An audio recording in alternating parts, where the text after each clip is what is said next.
पता चला 2 दिन आप इधर रहेंगे। पूरे उत्तर प्रदेश में मुरादाबाद जो डिवीजन है इसमें पॉपुलेशन, मुस्लिम पॉपुलेशन 50% से ज्यादा है। तो आप पक्के तौर पे उनको लामबंद करने के लिए अभी आप संभल भी जा रहे हैं। और आप जब यहाँ आते, देखिए, आप ये समझ रहे हैं कि हम हमारे नॉन मुस्लिम भाइयों से वोट की अपील नहीं करेंगे। गलत फहमी है आपकी। आप ये समझ रहे हैं कि हमारा दीगर पार्टी से अलायंस नहीं होगा, बराबर होगा। आप ये हरगिज़ ना समझें कि हम हमारे गैर मुस्लिम भाइयों को टिकट नहीं देंगे, बराबर उनको, मगर एक हिस्सेदारी की बात लेकर हम आगे बढ़ रहे हैं। पूरे उत्तर प्रदेश में जा रहे हैं, मगर इसी को सिर्फ मुरादाबाद के तक महदूद करके देखना गलत है। मैं एक अंतिम सवाल आपसे पूछता हूँ। इस इलाके में माइनॉरिटी का एक बड़ा चेहरा आजम खान भी है। वो सब परिवार जेल में बंद हैं। वो लोकसभा के सांसद भी हैं, उनके परिवार में उनके बेटे विधायक भी हैं। आप उनके बारे में कभी कुछ नहीं बोलते? क्या बात कर रहे हैं आप? कितना हम बोले हैं? अभी बोले निजाम के ऊपर तो बोले ना। वो तो अमित शाह के ऊपर बोले। अरे वही तो हम बताए हैं। आजम खान के ऊपर हमारी स्पीचेस भरी पड़ी हैं, देख लीजिए। हम ही तो बोल रहे हैं, अखिलेश तो बोलते ही नहीं है। ये इल्जाम आप अखिलेश पे लगा रहे हैं? 100%। हम जब मीडिया में बोले कि हम आजम साहब से मिलने जाएंगे तो दौड़े दौड़े भागे घर को। हमसे इसी मीडिया ने कहा था ऑफ रिकॉर्ड, मिला देखो अभी तुम एक 24 घंटे में तमाशा देखो। हमने करा दिया, जा रहे हैं, भागे वहां पर। आजम खान का जिक्र करिए ना। अखिलेश क्यों नहीं बोलता आजम खान का नाम?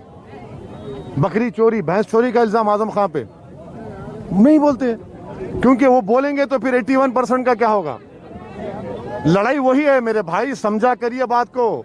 ऐसा नहीं है। हाँ, यही है। देखो, लड़ाई 19% की है जिसमें आप सेंधमारी करने के चक्कर। अरे सेंध नहीं, हम हिस्सेदारी की बात कर रहे हैं। आजम खान जेल में है, क्यों है जेल में आजम खान? उन पर क्या केस है कि उनके मंत्रालय में उन्होंने लोगों का अपॉइंटमेंट किया, राइट?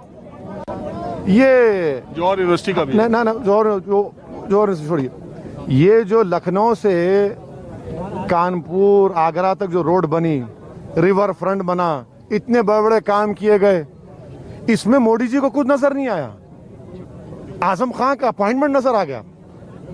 कौन बी टीम है?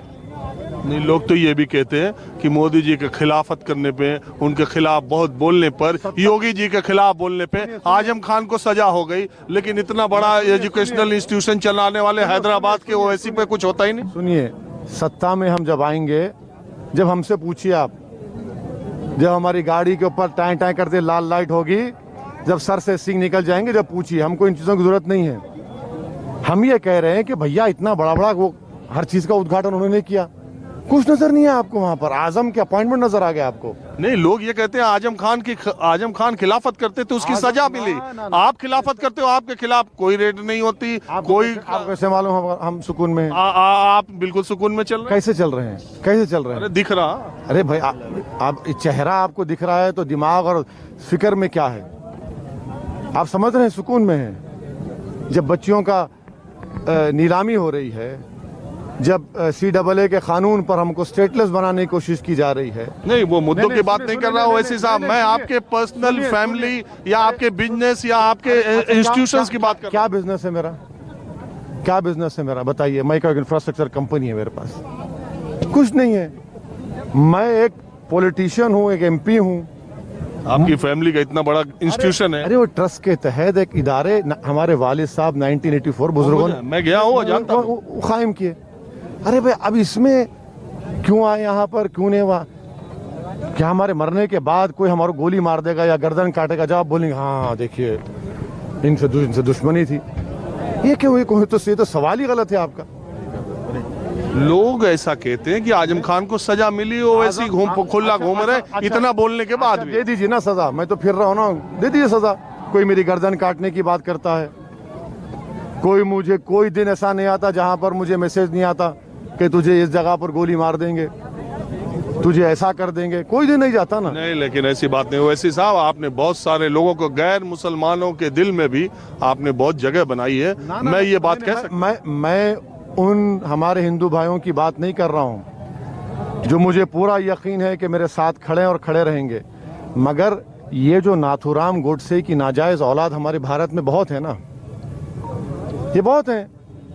आज देखिए, गोडसे जिंदाबाद के नारे लगाते हैं। तो इस तरह के विचार रखने वाले माइंडसेट के बहुत लोग हो चुके हैं। अच्छा, एक बात, थोड़ा हाइपोथेटिकल सवाल है कि अगर आपकी कुछ सीटें आती हैं और अखिलेश यादव सीटों में कम पड़ जाते हैं, बीजेपी कम पड़ जाती है। सुनिए, जब शादी होगी तो बच्चा होगा ना उससे पहले बच्चे का नाम तो नहीं रख सकते, बेटी का नाम। तो इंशाल्लाह जब सीटें आ जाएंगी। अच्छा, आपका यूपी इलेक्शन में दुश्मन नंबर कौन है, वन कौन है, अखिलेश यादव या योगी आदित्यनाथ? इसी सवाल से खत्म कर। एक सिक्के के दोनों रुख हैं ये, एक सिक्के के दोनों रुख हैं। एक सिक्का है, दो रुख हैं, कोई फर्क नहीं है। ये ठाकुरवाद, ये यादववाद। मैं तो आपके जरिए से हमारे ओबीसी समाज के हिंदू भाइयों से अपील कर रहा हूं कि आपको हिंदू एकता के नाम पर ठगा गया और आपको मिला ठाकुरवाद। मुसलमानों को सेकुलरिज्म, समाजवाद के नाम पर यादववाद मिलता है। ये एक सिक्के के दो रुख हैं ये लोग। आपने हमसे बात की, इसका बहुत शुक्रिया।